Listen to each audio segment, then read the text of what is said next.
entrando em contato com o atendimento ao cliente. Para muitas pessoas é um jeito fácil de arruinar um bom dia, mas na Zendesk nós deixamos a experiência do cliente melhor. Melhor para sua avó, melhor para o seu vendedor preferido de flores, melhor para o cara do apartamento 3A, melhor para você, melhor para todos. Porque enquanto alguns dizem que o cliente sempre tem razão, nós dizemos que o cliente é sempre humano. E como seres humanos, queremos fazer algo melhor para todos nós. Zendesk, experiência do cliente com IA desenvolvida para humanos.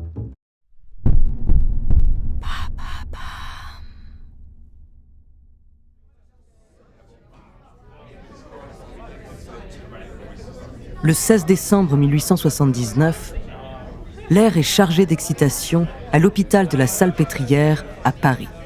Les visiteurs sont réunis pour assister à une séance d'hypnose du célèbre professeur Charcot.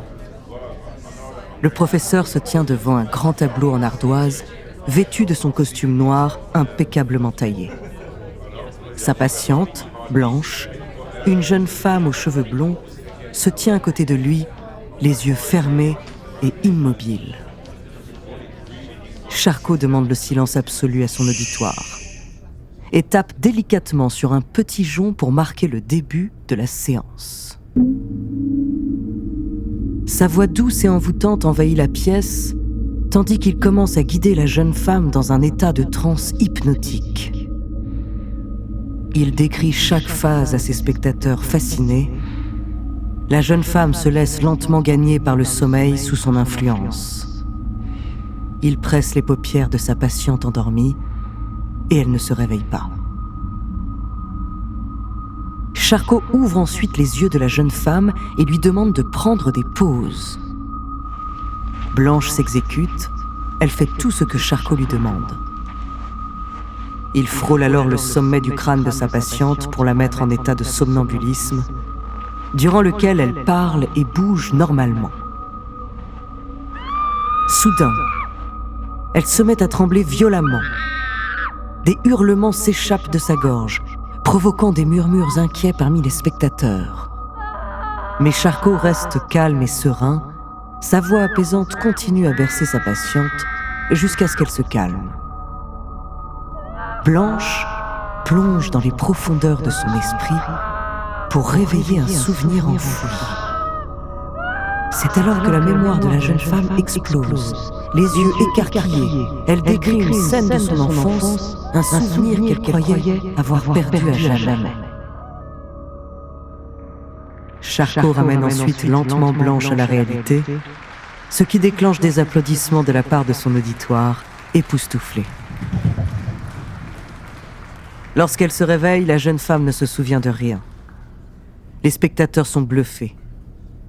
Avec sa renommée internationale, Charcot va attirer les foules à la Salpêtrière. Scientifiques et intellectuels se pressent pour voir son travail, mais surtout pour voir ses folles. Bonjour, je suis Andrea, bienvenue dans True Story. Dans cet épisode, je vais vous parler d'un événement mondain assez insolite du 19e siècle.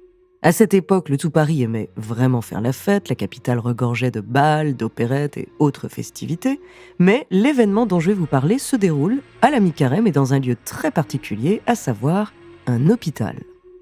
Cette soirée a inspiré pas mal de monde, dont l'écrivaine Victoria Mass et plus récemment la réalisatrice Mélanie Laurent qui a réalisé un film qui s'appelle carrément Le bal des folles. Et ça tombe bien car le nom de ce True Story, c'est le bal des folles. Un bal insolite qui a ameuté le tout Paris et je vous propose de découvrir sa True Story.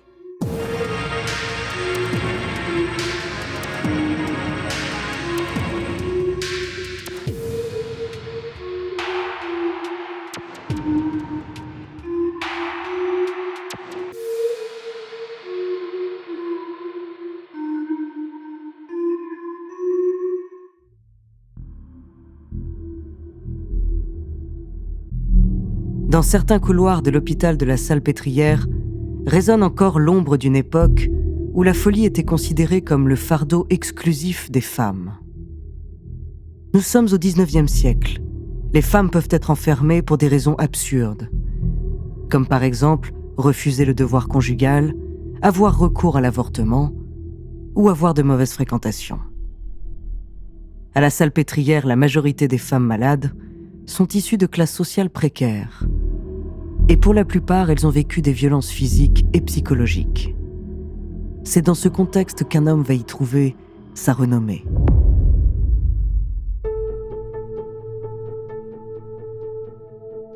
Jean-Martin Charcot est né en 1825 à Paris. À 19 ans, il se découvre une passion pour la médecine et obtient son diplôme en 1856. Il va très vite se passionner pour des maladies neurologiques telles que la maladie de Parkinson, la sclérose en plaques et la maladie dite de Charcot. Fondateur de la neurologie moderne, c'est le premier médecin à introduire la démarche scientifique dans l'étude des maladies du système nerveux en France. Dès 1870, il va s'intéresser de plus en plus à l'hystérie, jusqu'à en faire son nouveau sujet d'étude. Jusqu'à présent, on définit l'hystérie comme une pathologie féminine. L'étymologie latine du mot hystéria signifie d'ailleurs utérus. Mais Charcot est persuadé qu'il s'agit d'un trouble neurologique qui n'a rien à voir avec l'utérus. En 1882, grâce à des années d'études, il déféminisera l'hystérie en montrant des cas masculins. Charcot va expérimenter des techniques pour soigner cette maladie. L'électrothérapie, les bains d'eau glacée, la métallothérapie, la compression des ovaires et des testicules. Mais sa méthode phare, c'est l'hypnose. Chaque mardi, le célèbre professeur Charcot tient des réunions mondaines. Des journalistes, des médecins et des politiciens viennent observer ces séances d'hypnose. Les photographes ont le droit d'immortaliser ces séances.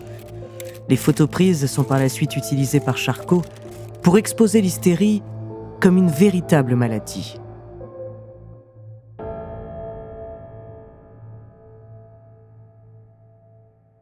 Parmi ses patientes, Augustine est une favorite pour les démonstrations. Elle attire beaucoup les scientifiques dans les leçons du mardi qui viennent admirer ses crises que certains jugeaient érotiques.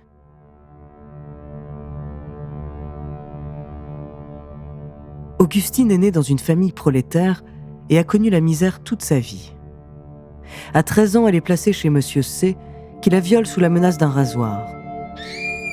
Quelques jours après le viol, Augustine fait sa première crise dite hystérique et se fait interner à la Salpêtrière à l'âge de 14 ans. Mais Charcot ne tient jamais compte de l'histoire de ses patientes. Pour lui, on ne parle pas avec le patient, on observe son corps.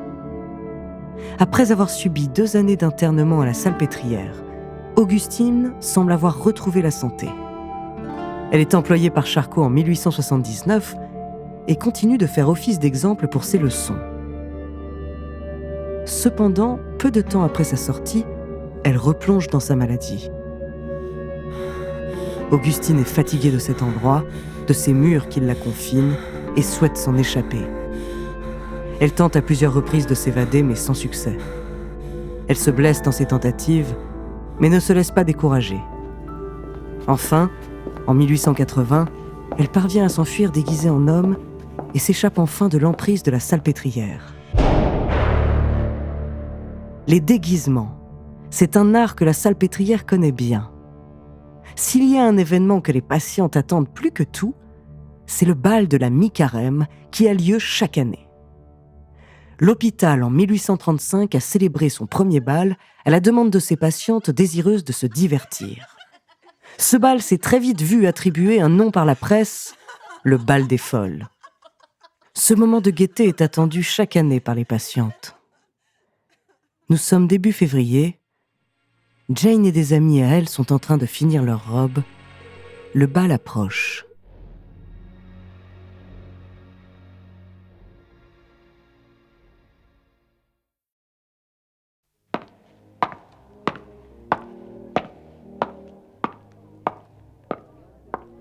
Léon, un journaliste, se dirige vers le bâtiment où se trouve le bal.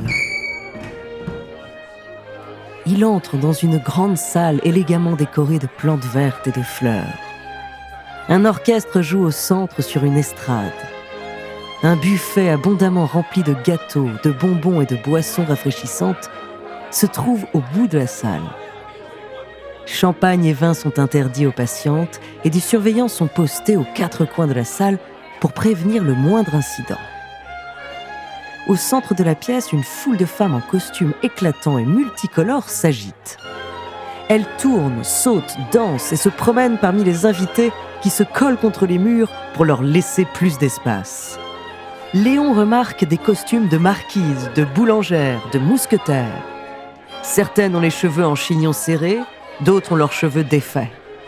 Le froufroutement de la soie des robes et le murmure des mousselines se mêlent au rire des femmes. De temps en temps, Léon entend des hommes complimenter les tenues des patientes. Les invités sont en costume pour les hommes et en robe pour les femmes. Ils admirent les patientes les plus jolies qui dansent sous les feux de la rampe. Les patientes sont joyeuses et leurs joues maquillées se colorent de rougeur, fières d'exhiber ce qui les distingue du reste de la société. Soudain, Léon remarque Jane, une jeune femme internée qui se tient fièrement à côté de l'orchestre. Elle se fraye un chemin à travers la foule avec grâce et fait traîner ses souliers. Son sourire gracieux révèle un visage pâle et épuisé. Jane se place au centre de la piste, lève les bras en l'air et offre un sourire éblouissant à la foule qui la contemple. Sa robe de soie vert émeraude se balance au rythme de la musique. La foule peut apercevoir ses jambes fines et élégantes. Ses longs cheveux sont relevés en un chignon sophistiqué, ce qui met en valeur son visage en forme de cœur et ses grands yeux marrons. Elle bouge avec grâce, sautille et tournoie sur la piste. Les spectateurs sont émerveillés. Les applaudissements et les acclamations retentissent tout autour d'elle. Les yeux des hommes sont rivés sur Jane, fascinés par sa beauté. La jeune femme a été internée en 1882 à l'âge de 14 ans. Jane découvre au cours de ce bal son don et sa passion pour la danse. Des années plus tard, elle deviendra la coqueluche du Moulin Rouge et la muse de Toulouse-Lautrec, un peintre du courant post-impressionniste. De nombreuses célébrités telles que Guy de Maupassant et Gustave Eiffel ont participé à ce bal qui était sous le feu des projecteurs grâce à la renommée de Charcot. Tout le monde ne pouvait pas assister à ce bal, les gens étaient soigneusement sélectionnés. Le but n'était pas d'exposer les patientes telles des bêtes de foire, mais de permettre une rencontre entre les malades et les gens de la haute société. Pour les patientes, ça leur permettait de s'amuser le temps d'une soirée, et pour les visiteurs, de peut-être casser leurs fantasmes sur les hystériques. Pour l'époque, ce n'était pas un événement indécent, on pouvait aussi retrouver un bal pour les épileptiques et pour les enfants malades.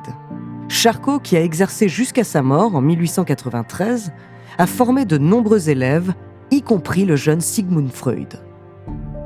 Ce dernier va à contre-courant des enseignements de Charcot, car il va comprendre l'importance d'écouter les patients plutôt que de les observer. Les méthodes de Charcot ont suscité de nombreuses controverses au fil des années, et il est souvent accusé d'avoir exacerbé l'hystérie plutôt que de l'avoir soignée. Les patients et collaborateurs de Charcot étaient enclins à confirmer ses vues plutôt qu'à mener une véritable recherche scientifique. Des preuves suggèrent que les patients étaient préparés avant les séances et que certaines séances étaient répétées. Comme souvent pour la médecine de l'époque, ces méthodes en psychiatrie sont controversées. Cependant, ces recherches ont ouvert la voie à de nouvelles compréhensions de plusieurs maladies mentales.